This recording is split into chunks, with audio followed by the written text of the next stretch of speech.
everybody. Welcome back to He's a Porn Addict Now What? The podcast, episode 4. Josh, how you doing?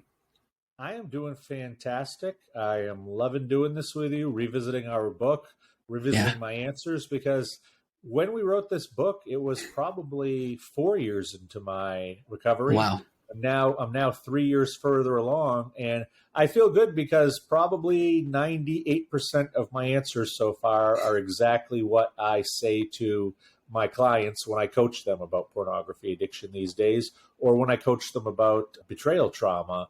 So it's good to see that I wasn't totally wrong in everything I was saying before.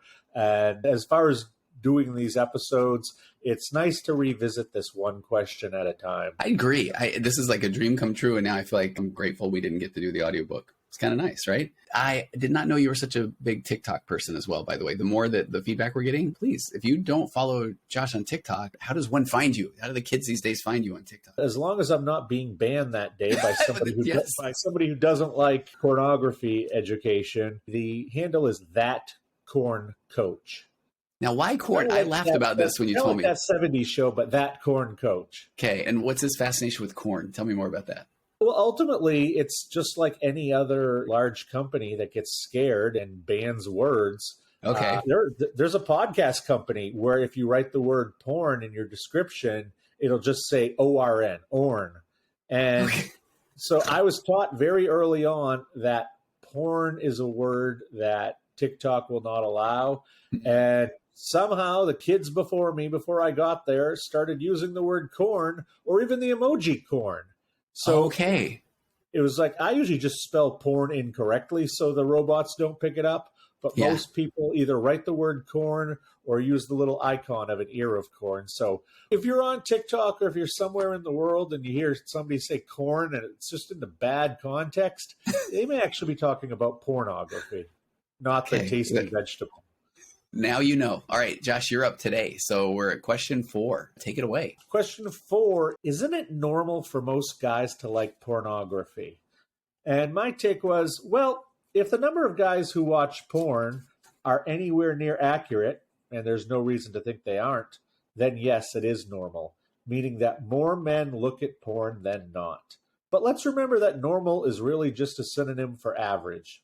The average guy also likes football, but isn't obsessed.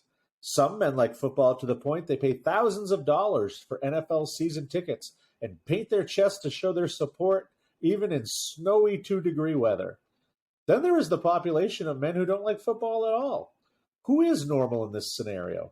The non-obsessed fan, who is the most average of the 3, according to statistics. Who is next average? The non-fan or the chest painter? It's probably the guy who isn't obsessed. Move this analogy over to drinking. I recently saw a survey from 2015 that said 56% of adults drank alcohol in the previous month. That would mean the average adult drank alcohol. How many drank it once or twice at dinner or a social function? Probably far more than the number who have a hardcore alcohol problem. Is it normal to like porn? Statistics would say yes. Is it normal to obsess over porn? No. Man, that is so well said. That is. Okay, my answer, isn't it normal for most guys to like pornography? I said the quick answer is yes. Based on the statistics we have, the average guy likes porn. I think, though, it brings up a deeper question. Is it healthy for guys to like porn, or is it healthy for guys to watch porn? I think that answer is no. In today's society, porn is one of the biggest parts of the formula when it comes to men objectifying women.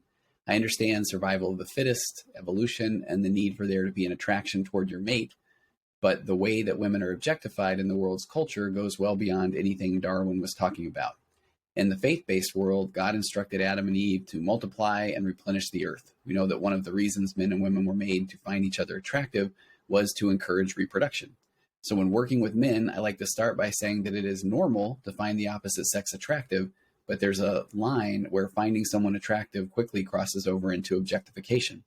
Pornography encourages 100% objectification of the people involved, and I think that attitude seeps into every facet of the lives of those involved in pornography in any way, and especially of those who feel that they are addicted, or if they won't admit that they are addicted, will say to those who feel that they can't quite quit viewing pornography for long periods of time. I have a lot of men come into my office either for individual therapy or for couples therapy, and on the surface, they have no idea how often they objectify women. It is such a part of their inner thought process that they don't even realize they're doing it. Their brains are in an almost constant state of thinking sexually about women, from what the breasts of a woman on the other side of the room look like to different things they'd like their partner to do in the bedroom. In terms of pornography addiction, it usually becomes about a subgenre of pornography objectification. It's not just about looking at breasts or butts. It can go from what's more typically thought about when we think of sex to objectifying a woman's feet and wondering what they look like in terms of pornographic thoughts. Sure, it's just somebody's feet, but it's still objectification. Speaking in terms of evolution, let's look at it this way. You're driving down the street and you see somebody attractive. It's not objectification to think attractive person. What you do with the next thought is more telling. Do you dwell on a certain body part? Do you wonder what they would look like without their clothes on? Do you picture them performing sex acts or wonder what it would be like to have sex with them? Our thoughts that come naturally can turn into sexualization, and sexualization can quickly turn into objectification. There's a distinct line that is often crossed, and when it is crossed, you begin to feed the beast. So this is first one that I deal with where I thought, whoa, I went big on the 100% objectification, and it seeps into every facet of the lives involved. I don't think I would go that big if I were rewriting that chapter. I didn't realize I was so on my soapbox about that. But I don't know, what are your thoughts around the objectification and that sort of thing? Well, what you said there at the end kind of leads into one of the best pieces of advice I got when I worried about my looking around. Mm-hmm. And it was from a caseworker I had, and they said that physically, mentally, your body is going to think and do whatever it wants for like 2 or 3 seconds. Yeah. And the proof of that is if you're driving in traffic and someone cuts you off and you think to yourself, I'm going to kill that guy. Well, you don't get out of the car and go kill them. After about 2 or 3 seconds, you take a breath and you move on.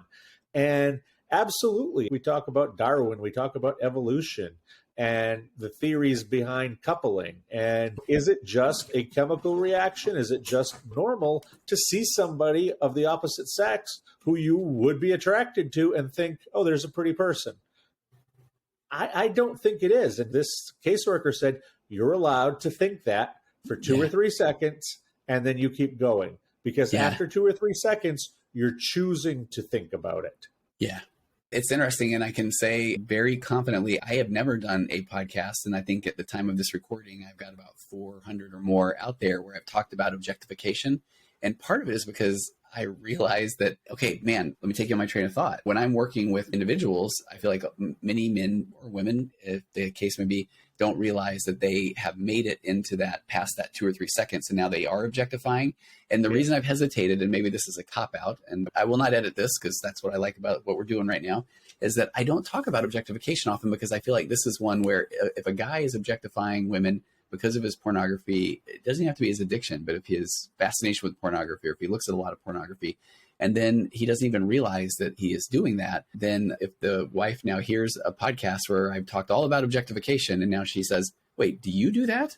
You know, I feel like that almost encourages more of that shame, where if the guy's like, oh, no, I don't at all. But now she's watching his glances and wait, you just did there. Or so part of me just wants to bring awareness to the concept of objectification, because what your caseworker said is absolutely spot on. So I have people that then when they're aware of this, then they do this really negative reaction of where, okay, I know now when I see a woman, I must aggressively avert my eyes. But what we're doing there is we're basically saying, don't think of the chocolate cake, right? I just thought of a chocolate cake. So I am a huge fan of saying, it becomes this process of, okay, I am noticing that I am lingering. I am noticing that I am starting to think of sexualization with this person, and bless my brain's heart, it is seeking a little bit of a feel-good chemical, and I will now gently look away. And I just have to say, your analogy of the car is so good, because I have talked about this often.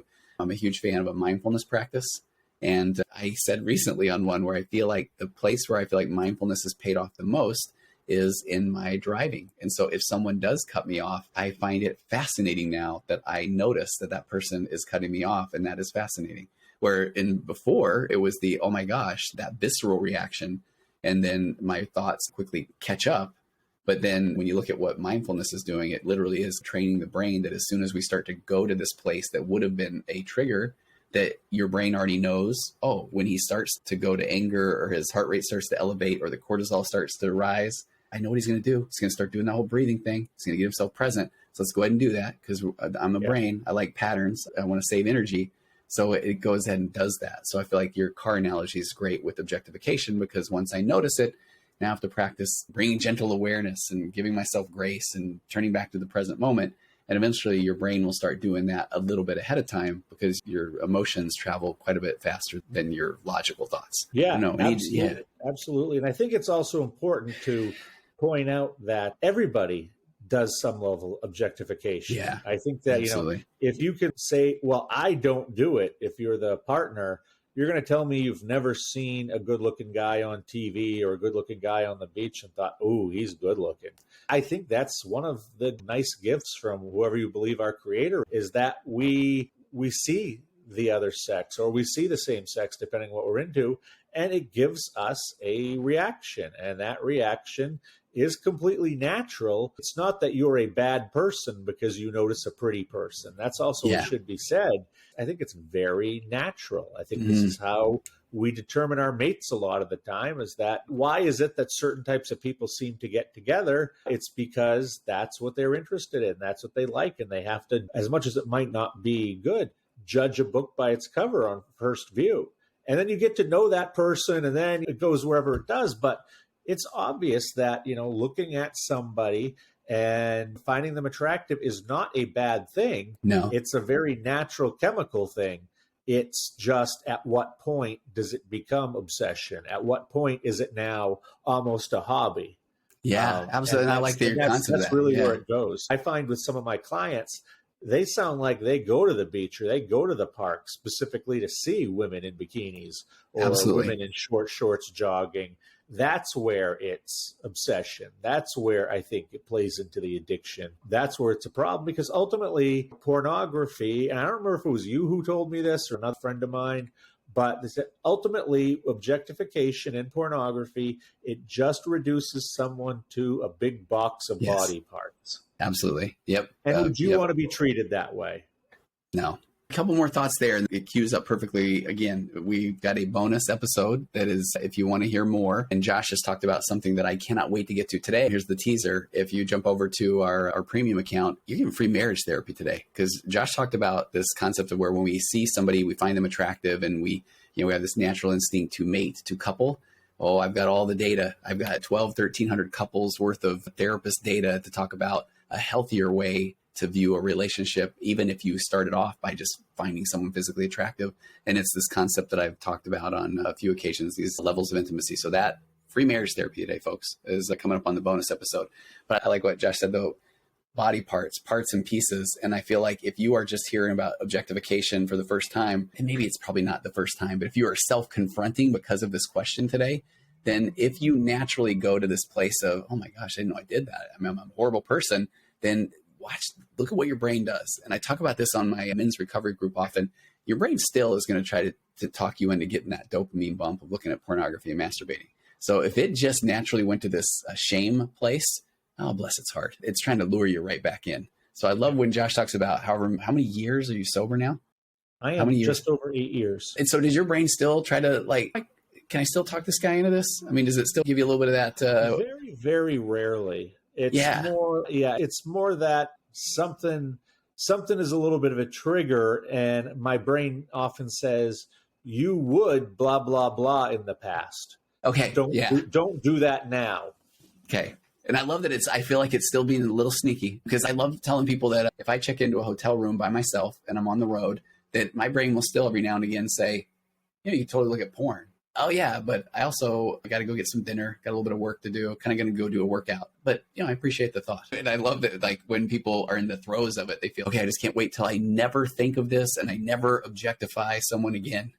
And I feel like that's almost the brain setting you up for failure of, because now it's like I'm seeking this time where it's gone. But instead, I love what we're talking about here. You have a healthy relationship with the way that humans view others, and then that's a more emotionally mature response. And I think it's also important to state that there is nothing morally wrong with finding another person attractive. That's the other. There's nothing wrong about it. If you think, oh, that's a good-looking guy, that's a good-looking girl, that doesn't mean that you have to go up and stare at their ass. Right. But that it's one of those things where it's okay if that person has a great body part, and you go, oh, they're attractive. that's okay. You're recognizing that. That doesn't mean you're a pervert. That doesn't mean you want a divorce. That doesn't mean any of that. That's natural. It's when you start following that person. It's when you think about them. It's when it goes beyond a moment in time. Yeah, I love it. Okay, so bonus episode, tune in. You're going to hear a little bit more about we have a little bit of tips and tools more around how to bring gentle awareness to objectification. And then I am going to give you legitimate marriage advice that I don't want to go big, Josh, say will save your marriage, but I feel like it will add a great deal of depth to your marriage. So catch us. Yeah. More tools. All right. So catch us over on the bonus episode. All right. Thanks, Josh. I'll see you there. We'll see you on the bonus side.